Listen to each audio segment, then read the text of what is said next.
Isa itong halaman na kinakatakutan at ipinagbabawal daw hawakan dahil ang kati nito ay kumakalat sa katawan. Paniniwalang hindi ko alam ang pinagmulan dahil sa aming lugar ay ginagawa itong isang masarap na ulam. Magandang araw! Samahan niyo po ako ngayon na manguha ng mga pungapong dahil magluluto tayo ng isang masarap na recipe nito. Dahil matagal nang walang ulan dito sa amin, kaya maliliit na itong mga nakuha kong pungapong. May mga tumubo ding kabute dito sa aming bed, kaya kinuha ko na itong mga kabuting saging para idagdag nga din sa aking lulutuin na pungapong. Kasama ko nanguha ng kabute itong bunso ko. Madalang na nga ang tumubo, kaya tatanggalin na namin lahat. Kahit yung maliliit na bunga o tubo niya. Alam na alam nga ng aking bunso ang gagawin niya dahil nakikita niya sa akin kung paano kukunin yung mga kabute. At nagpa-video pa nga siya na hawak niya yung lalagyan ng mga kabute at hinawakan niya pa yung isa. Akin na nga nilinisan itong mga kabute, tinanggal ko yung parteng may dahon na dumikit. Nasa 1/4 din itong nakuha namin ngayon. Medyo marami na rin ito kung ipanghahalo ko nga. Hinugasan ko na rin nung matapos kong malinisan. At matapos kong mahugasan, hiniwa ko ito sa gitna para mas dumami pa. Medyo malalaki din kasi yung iba kaya kailangan ding hatiin ito para lahat ay makakain. At dahil konti na nga ang pamumunga, kaya tinanggal na din namin yung dahon na pinagpatubuan namin.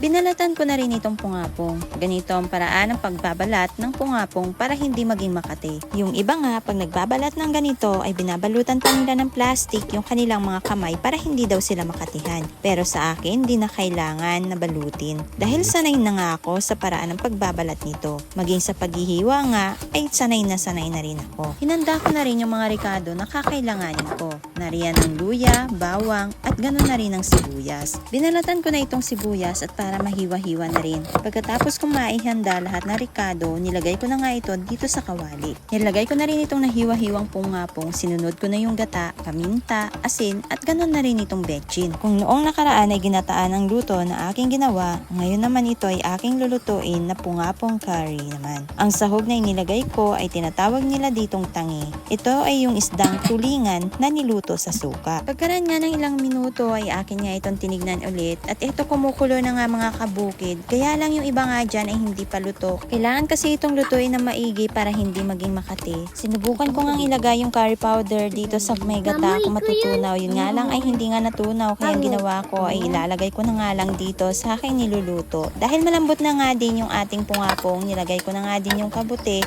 at saka ko nga ito hinalo-halo. Pagkatapos ay nilagay ko na rin yung tirang gata kanina na may halong curry powder, pero dahil kulang pa nga yung curry powder niya ay akin na nga lang itong dadagdagan mamaya ng konti.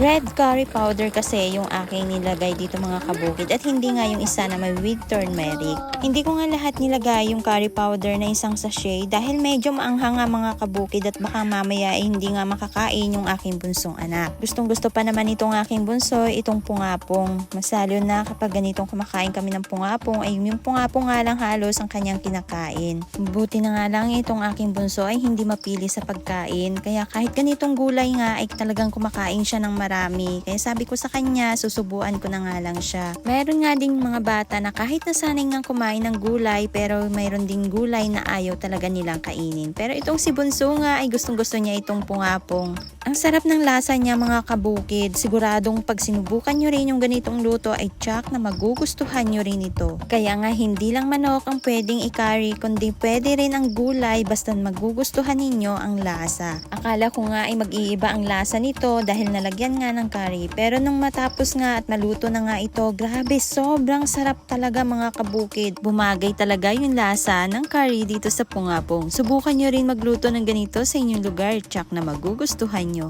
Kaysa naman masayang yung mga pungapong, ay gawin na lang nating masarap na putahe para sa ating pamilya. At talagang nagustuhan nga ng aking pamilya yung niluto ko ngayon para sa kanila. Hanggang dito na lang mga kabukid. Maraming salamat sa inyong patuloy na panonood.